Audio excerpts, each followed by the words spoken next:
வந்து இப்ப நான் என்ன உனக்கு சொல்றது?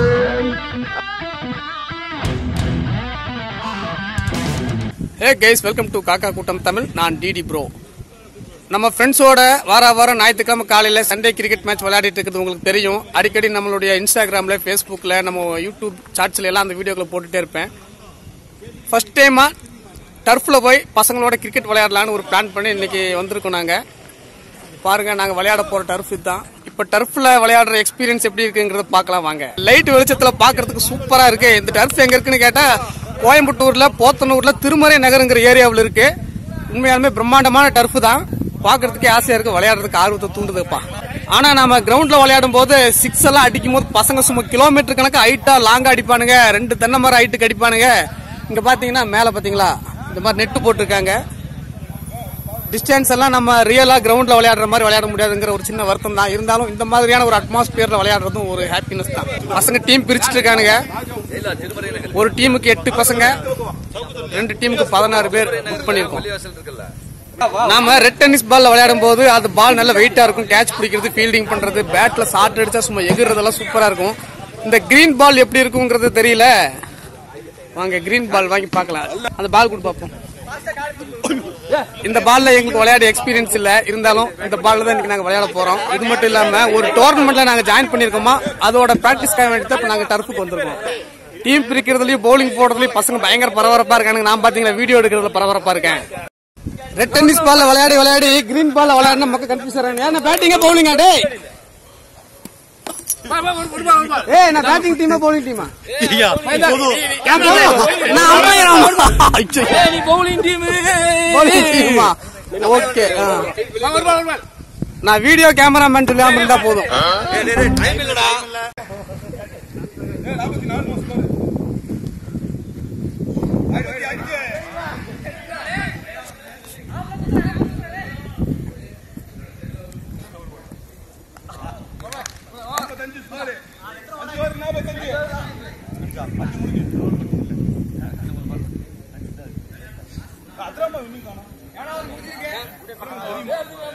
நண்பர்களே, உண்மையாலுமே சூப்பரா இருக்கு, வேற லெவல்ல இருக்கு. ஒரிஜினல் கிரவுண்ட்ல ஆடுறதுக்கும் டர்ஃப்ல ஆடுறதுக்கும் டிஃபரன்ஸ்.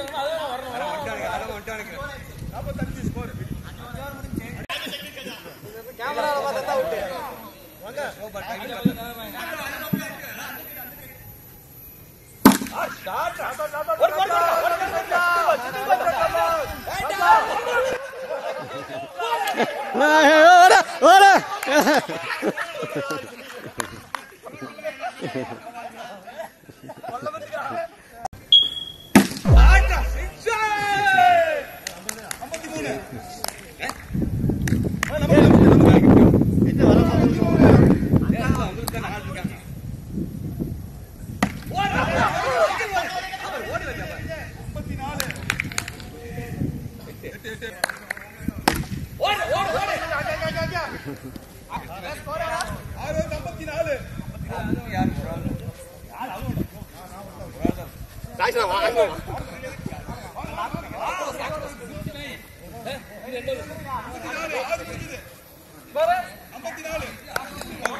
out.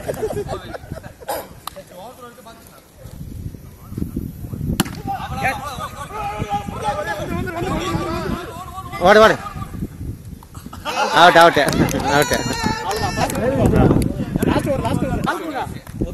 லாஸ்ட் ஓவர் எத்தனை ஓவர் ஆச்சு? ஓவர் ஸ்கோர் வேணா? 7 ஓவருக்கா? 7 ஓவருக்கு 57 ரன். லாஸ்ட் ஓவர்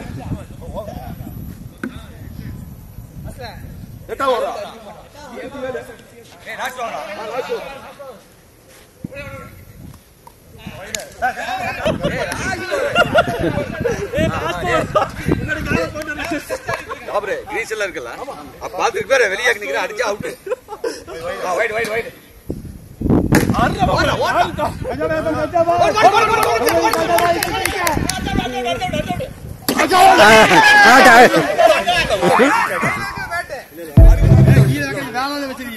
உள்ள வந்துட்டு அடிக்கல உள்ள வர அடிக்கிற கரெக்டா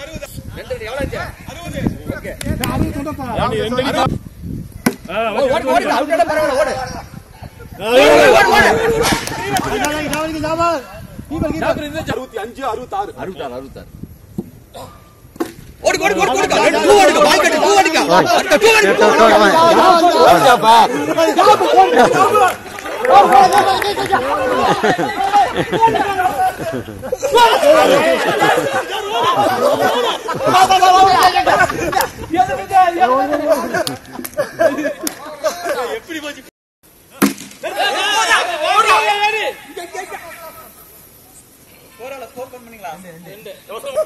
70 ரன் 71 டார்கெட். ரன் இருக்கு ஓடலாம் ஓடலாம் ஓடலாம்.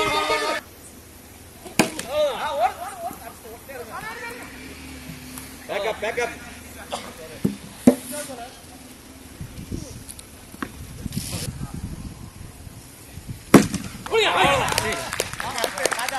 கேட்சா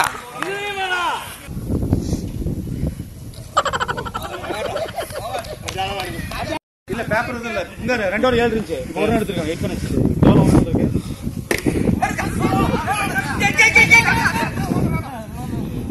என்னடா 6 போக மாட்டேங்குது டீம்ல.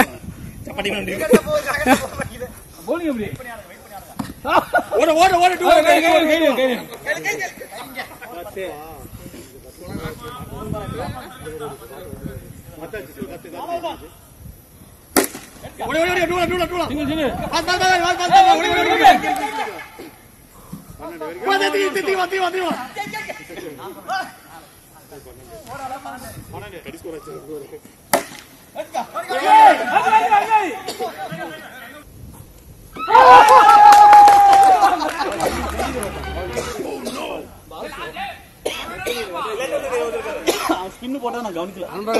கிரவுண்ட்ல அதிரடியா 6 அடிக்காங்க. அசால்ட்டா டெக் அவுட் ஆயிட்டு இருக்காங்க.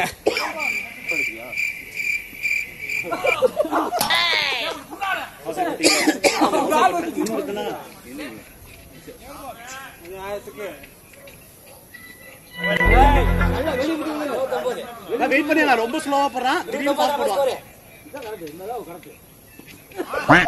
வெயிட் பண்ணி ஆடுங்க ஸ்லோவா ஒரு பால். நான் அவசரப்பட்டேன். வைடு சீக்கிரம் மேட்ச் முடிச்சு அடுத்த மேட்ச் ஆடலாம். ஆடுங்க நீ பயத்துல அவ்வளவுதான் பாய். 6 அடிச்சிட்டான். 36 ஓகே குட். 6 மட்டும் தான் நம்ம டார்கெட். ஓடு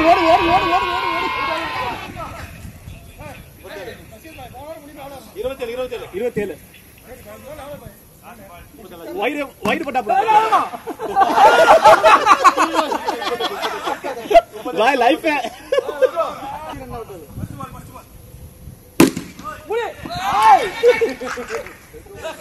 தூக்குங்க பாய். மேல தூக்குங்க கீழே அடிக்காதீங்க. மேல தூக்குங்க அப்பதான் 6 போகும். அடிங்க பாய்.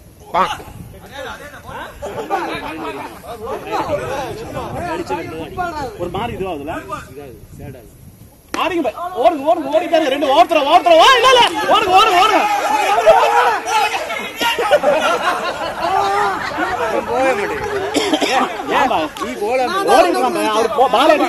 பால எடுக்கல அவரு. Last wicket. ஏன் பாய் ஓடி இருக்கலாம் அவரு.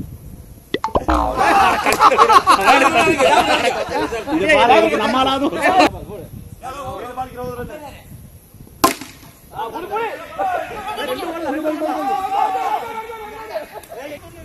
ஆமா 41 பரவாயில்ல 44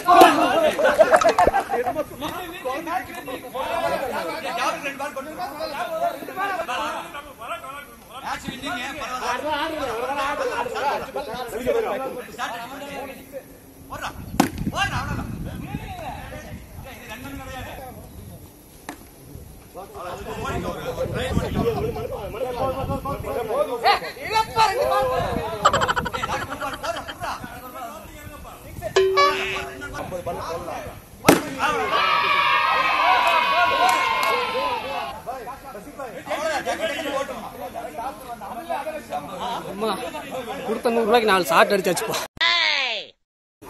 செகண்ட் மேட்ச் டாஸ் வின்னு நம்ம ஃபர்ஸ்ட் பேட்டிங். போன மேட்ச்ல செகண்ட் பேட்டிங், இப்போ ஃபர்ஸ்ட் பேட்டிங். அப்பா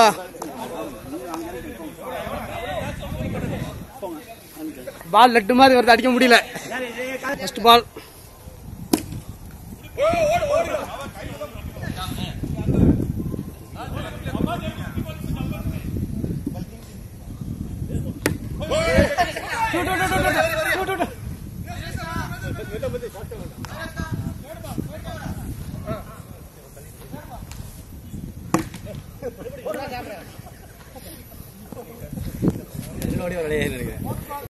நண்பர்களே 1600 ரூபா கொடுத்து கிட்டத்தட்ட 1.25 மணி நேரம் ஆடி இருக்கோம். டைம் போறதே தெரியல. ஐயோ டைம் போகுது, எனக்கு போலிங் கொடு, எனக்கு பேட்டிங் கொடுன்னு சொல்லி அவன் சண்டை போட்டு சாகுறான். எப்பா டைம் பத்துதல். இதுக்கெல்லாம் கிட்டத்தட்ட ஒரு 2000-3000 ரூபா கொடுத்துட்டு ஒரு ஹாஃப் டே விளையாண்டா தான் நம்ம திருப்தியாகும், டயர்டாகும். 1500 ரூபா 2000 ரூபாய்க்கு எல்லாம் கொடுத்துட்டு 1.5 மணி நேரம் 2 மணி நேரம் விளையாடுறது வேஸ்ட் நண்பர்களே. எப்பா நல்லா வேர்க்குது, அது ஒரு நல்ல விஷயம். ஆனா என்ன 1000-2000 1 மணி நேரத்துல காசு தண்ணியா கரையுது, திருப்தி கிடைக்க மாட்டேங்குது. ஐயோ நேரம் போகுது, எனக்கு பேட்டிங் கொடு, நான் இறங்குறேன், பவுலிங் போடுறேன்னு சொல்லி சண்டை போடுறானுங்க. நம்ம ஓப்பன் கிரவுண்ட்ல மைதானத்துல ரிலாக்ஸா விளையாடுவோம், அது வேற. இது காசை கொடுத்துட்டு 1 மணி நேரத்துல காசு கறியாயிருதாப்பா. நாம லாஸ்ட் ஓவர் ஆடிட்டு இருக்கும் போதே அடுத்த பேட்ச்ல இருக்கவங்க வெயிட் பண்ணிட்டு இருக்காங்க. அதுக்குள்ள டர்ப்புக்காரங்க சீக்கிரம் இருக்காங்க. நம்ம பசங்க பார்த்தா அப்பதான் ஒய்ட போடுறான், ரீபால போடுறான், ஃபீல்டிங் மிஸ் பண்றான். பாருங்க அடுத்த செட் உள்ள இறங்கிட்டாங்க. மக்களே, இந்த டர்ஃப்ல ரெகுலரா விளையாடுறது கூட ஒரு அடிக்ட் தான்.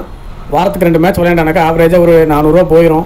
மாசத்துக்கு கணக்கு போட்டால் அதுவே ஒரு 1600 ரூபா ஆயிடும். இது எல்லா பசங்களுக்கும் ஒர்க் அவுட் ஆகுமான்னு தெரியல.